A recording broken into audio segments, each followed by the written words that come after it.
안녕하세요. 지니TV입니다. 유럽을 여행하다 보면 북유럽과 남유럽 사람들 사이에 상당한 기질적 차이가 있다는 걸 느끼게 됩니다.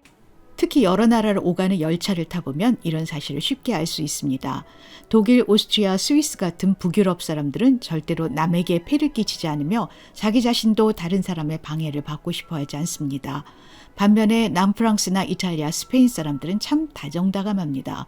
처음 보는 외국인에게 어디서 왔느냐 묻기도 하고 가지고 있는 음식을 나누어주는 친절도 서슴지 않죠. 아주 오래전에 남편과 딸아이 2명 그리고 뱃속에 셋째 아이를 품고 있던 나 이렇게 4명이서 유럽 배낭여행을 한 적이 있었습니다. 그때 제가 임신 5개월의 몸으로 가족 여행을 감행한 것은 독일에 살고 있는 동생이 프랑스 정부의 예술가 지원 프로그램의 혜택을 받아 파리에 살고 있었기 때문입니다. 프랑스 파리는 숙박비가 비싸기로 유명하죠. 그런데 동생이 1년 동안 파리에 산다고 하니 공짜로 숙박이 해결되는 이 확실한 기회를 놓칠 수 없다고 생각했습니다. 그래, 비빌 언덕이 있을 때 가는 거야. 그래서 무거운 몸을 이끌고 유럽행을 감행했습니다. 파리에서 한 4월 정도 머무는 동안 우리는 파리 관광의 필수 코스인 에펠탑, 센강, 루블 박물관, 오르세 미술관 등을 둘러보았습니다. 나중에는 당시 독일 베를린에 유학 중이던 남동생까지 합류했는데요. 세상에 비행기 표값을 아끼려고 베를린에서 파리까지 무려 12시간이나 버스를 타고 왔다고 합니다. 우리는 다 같이 파리의 과학박물관과 인간박물관 그리고 지베르니에 있는 모네의 정원에 다녀왔습니다. 파리 관광을 끝내고 다음 목적지인 이탈리아의 피렌체로 가기로 했습니다. 피렌체에 들린 김에 피렌체에서 1시간 거리에 있는 피사의 사탑도 보기로 했습니다. 파리에서 피렌체까지는 12시간 자면서 가는 밤 기차를 이용했습니다. 12시간 정도 가면 물이 필요할 것 같아서 남편에게 물을 사오라고 했습니다. 그런데 기차가 떠날 시간이 다 되었는데도 남편이 오지 않는 겁니다. 기차역에는 동생 부부가 우리를 배웅하려고 나와 있었습니다. 기차 안에 있는 우리가 밖에 있는 동생 부부에게 초조한 표정으로 어떻게 된 거냐고 물었지만 그들 역시 영문을 모르겠다는 표정을 지었습니다. 그런데 바로 그때 기차가 덜컹 소리를 내더니 움직이기 시작했습니다. 우리는 모두 당황했지만 어쩔 수가 없었습니다. 그렇게 파리의 기차역에서 남편과 우리들은 이사하는 가족이 되었습니다.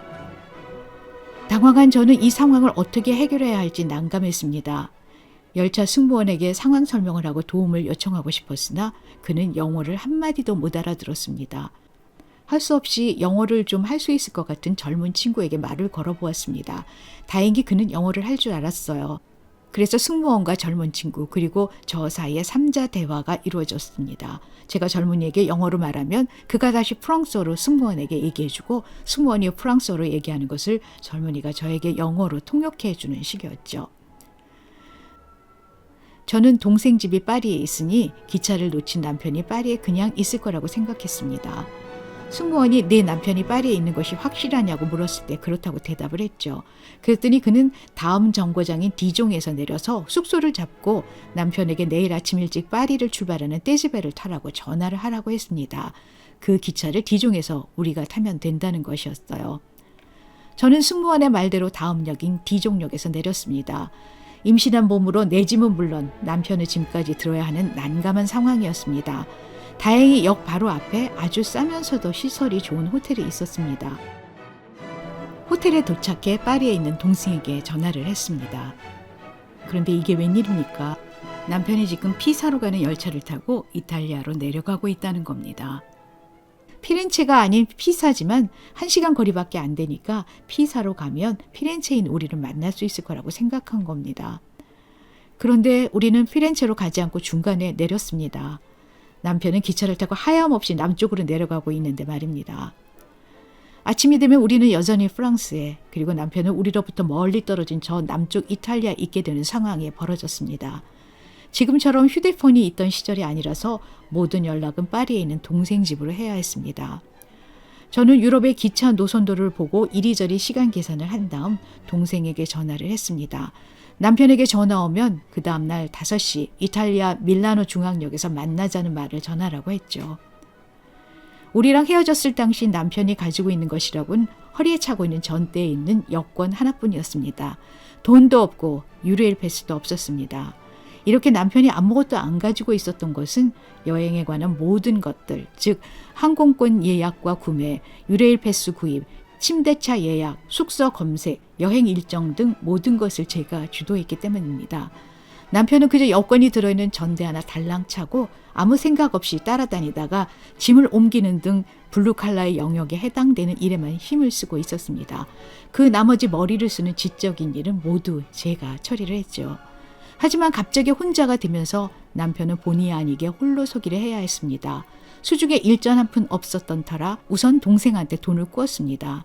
그리고 그동안 쉬고 있던 뇌를 작동해서 어떻게 하면 우리와 빨리 만날 수 있을까를 궁리했다고 합니다. 그 결과 피렌체에서 1시간 거리인 피사로 가는 기차를 타기로 한 거죠. 남편은 밤새 기차를 타고 이탈리아로 내려갔습니다. 창밖으로 드넓은 평원이 펼쳐지는 걸 보면서 학창 시절 지리 시간에 배웠던 이탈리아 최대의 곡창지대 롬바르디아 평원이 바로 이런 것이구나, 이런 생각을 했다고 합니다. 남편은 이탈리아로 내려가는 동안 전혀 지루하지 않았다고 합니다. 옆자리에 앉은 이탈리아 사람들이 자꾸 말을 시키고 먹을 것을 가져다 주는 등 친근하게 굴었다고 하네요. 옛날에 우리나라 완행열차를 탄 느낌이라고나 할까요? 처음 만나는 사람한테도 인사를 나누며 마치 몇십 년 지기 정도 되는 듯 친근감을 표시하는 걸 보면서 이탈리아 사람들의 기질을 느꼈다고 합니다. 그 다음날 아침 우리는 기차를 타려고 서둘러 디종역으로 갔습니다. 디종에서 밀라노로 가려면 스위스의 로잔에서 기차를 갈아타야 합니다. 디종과 로잔까지는 떼즈베를 타고 갔습니다. 떼즈베를 타려면 유레일 패스가 있어도 추가 요금을 내야 합니다. 그리고 반드시 예약을 해야 합니다. 그날 오후 우리 가족은 밀라노 중앙역에서 감격적인 랑데뷰를 할 수 있었습니다. 우리가 밀라노에 도착한 시간은 오후 5시경이었습니다. 그런데 말할 수 없이 더웠습니다. 살인적인 더위라는 말이 딱 적합한 그런 날씨였죠. 본래의 계획은 밀라노에서 피렌체까지 가서 피렌체에 며칠 머물며 피렌체는 물론 근처에 있는 피사의 사탑까지 보는 것이었습니다. 하지만 너무 더워서 도저히 관광할 생각이 나지 않았습니다. 서둘러 이탈리아를 뜨고 싶은 마음뿐이었죠. 그래서 유명한 레오나르도 다빈치의 최후의 만찬만 보기로 하고 벽화가 있는 산타 마리아 델레 그라치의 성당을 찾아갔습니다. 하지만 벽화가 손실될 것을 우려해 관광은 오전에만 허용한다고 해서 그냥 발길을 돌려야 했습니다. 근데 사실 별로 아쉽지도 않았어요. 당시 머릿속에서는 온통 이 살인적인 더위로부터 빨리 도망쳐야 한다는 생각뿐이었으니까요. 혹시 지금 이탈리아 여행을 계획하고 있는 분들은 될 수 있는 대로 여름은 피하시기 바랍니다. 진짜 너무너무 덥습니다. 우리는 이탈리아 관광을 포기하고 밤기차를 타고 독일 민헨으로 올라가기로 했습니다. 이탈리아 마트에 들려 아침에 먹을 샌드위치를 샀습니다. 그리고 그 다음날 아침 독일 민헨역에 도착해서 역 로비 바닥에 앉아 이탈리아에서 사온 샌드위치를 먹고 있었습니다. 그런데 독일 거지가 다가오더니 묻더라고요. 그거 어디서 샀냐고, 맛있어 보인다고. 바닥에 앉아 음식을 먹고 있는 걸 보고 아마 우리를 자기 동료로 생각했던 모양입니다. 이때 보지 못한 피사의 타탑은 당시 제 뱃속에 있던 아이가 세상에 태어나 21년이 지난 다음에야 볼 수 있었습니다. 피사의 사탑에서는 정말 평생 잊지 못할 황당한 일을 당했는데요. 그 얘기는 다음 영상에서 들려드리겠습니다.